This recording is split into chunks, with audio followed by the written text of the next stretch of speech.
उद्यमेन ही सिंध्यांति कार्याणि न मनोरथा न ही सुप्ता से सिंहस्य प्रवशान्ति मुखे मृगा। संस्कृत का यह श्लोक कहता है कि कोई भी काम मेहनत से ही पूरा होता है, बैठे बैठे हवाई किले बनाने से नहीं, अर्थात सिर्फ सोचने भर से नहीं। ठीक उसी प्रकार सोते हुए सिंह के मुंह में हिरण खुद नहीं चला जाता।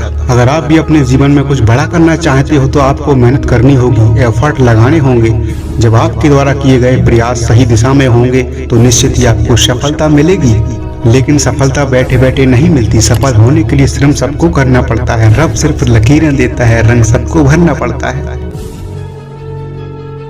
जिस तरह से इस श्लोक में बताया गया है कि अगर शेर को भूख लगेगी तो उसे अपना भोजन खोजने के लिए श्रम करना होगा, तभी उसे शिकार मिलेगी और वह अपना भोजन प्राप्त कर सकेगा।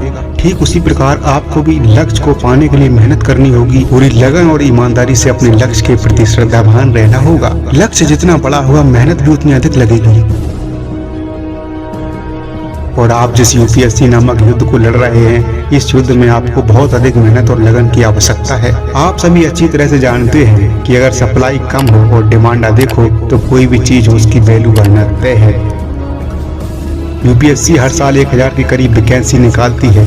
इतने कम पदों के लिए करीब 10 लाख लोग फॉर्म भरते हैं और हर कोई टॉप 100 के रैंक में आना चाहता है।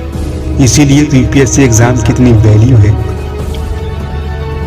अगर इतनी कीमती चीज को पाना चाहते हो और पूरे भारत में अपना नाम रोशन करना चाहते हो तो मेहनत तो करनी ही पड़ेगी। अगर अपनी इज्जत करवानी है तो पहले उस चीज की इज्जत कीजिए जिसे आप पाना चाहते हैं। आपको उसे पाने के लिए पूरी श्रद्धा भाव के साथ उसमें डूबना होगा। जब आप किसी चीज को पूरी श्रद्धा के साथ चाहने लगते हैं तो आपकी सभी ज्ञानेंद्रियां उसे पूरा करने में लग जाती हैं। किस्मतों का हाथ थामना छोड़ दिया है मैंने, अब मेहनत पर भरोसा करना सीख लिया है मैंने। दूसरे पेड़ों की छांव में खड़े पेड़ कभी छांव नहीं दिया करते। खुद छांव देने के योग्य होने के लिए कड़ी धूप में खड़ा रहना होता है। जितना आप पाना चाहते हैं उससे अधिक देना सीखिए, तभी आपको उतना प्राप्त होगा जितने के आप हकदार हैं। महाभारत के युद्ध से हमें बहुत कुछ सीखने को मिलता है। अभिमन्यु बहुत बहादुर वीर योद्धा था। वह महाभारत के रण में कूद तो जाता है, लेकिन उसे उस युद्ध की रणनीति पता नहीं थी। वह चक्रव्यूह में फंसकर अपनी जान गंवा देता है। ठीक उसी प्रकार हजारों लाखों स्टूडेंट यूपीएससी के इस महायुद्ध में कूद पड़ते हैं, लेकिन उनके पास सही रणनीति नहीं होती है।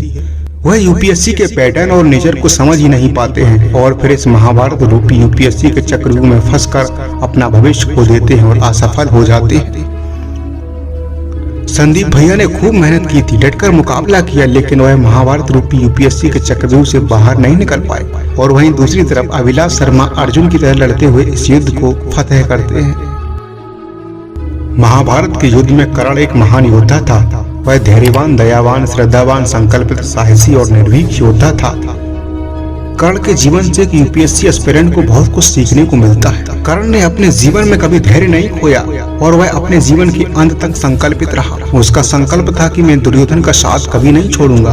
कर्ण के सामने भी बहुत सारे डिस्ट्रैक्शन आए और उसे भी बहकाने की पूरी कोशिश की गई थी। कर्ण को पांडवों के साथ मिलाने के लिए बहुत लालच दिया गया था। भगवान श्री कृष्ण कर्ण को ललचाने की कोशिश करते हैं और कहते हैं, हम मिलकर मोद मनाएंगे, कुंती का तू ही तनय ज्येष्ठ, बल बुद्धिशील में परम श्रेष्ठ, मस्तक पर मुकुट धरेंगे हम, तेरा अभिषेक करेंगे हम, आरती समोद उतारेंगे, सब मिलकर पांव पखारेंगे, पद त्राण भीम पहनाएगा, धर्माधिप चवर डुलाएगा, पहरे पर पार्थ प्रपर होंगे, सहदेव नकुल अनुचर होंगे, भोजन उत्तरा बनाएगी, पांचाली पान खिलाएगी, आहा क्या दृश्य सुभग होगा, आनंद चमत्कृत जग होगा, सब लोग तुझे पहचानेंगे, असली स्वरूप में जानेंगे, खोई मणि को जब पाएगी, कुंती फूली नहीं समाएगी, रण अनायास रुक जाएगा, कुरुराज स्वयं झुक जाएगा, संसार बड़े सुख में होगा।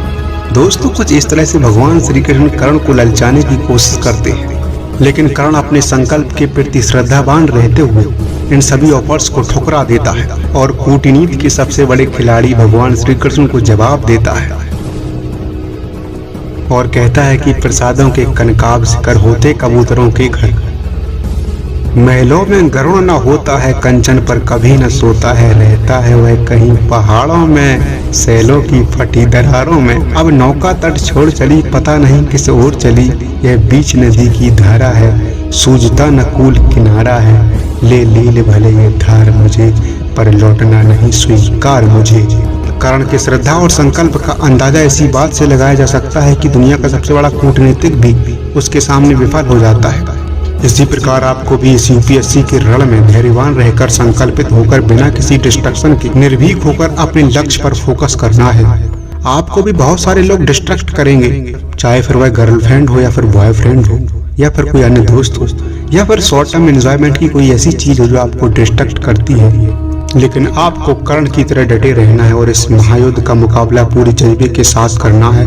अगर तुम जीत जाते हो तो अर्जुन यानी अभिलाष शर्मा की तरह आपका परचम लहराएगा, और अगर तुम इस युद्ध को हार जाते हो तो कर्ण यानी संदीप भैया की तरह लोगों का मार्गदर्शन करोगे और लोगों को गलतियां करने से रोकोगे और भविष्य में कई अर्जुन पैदा करोगे।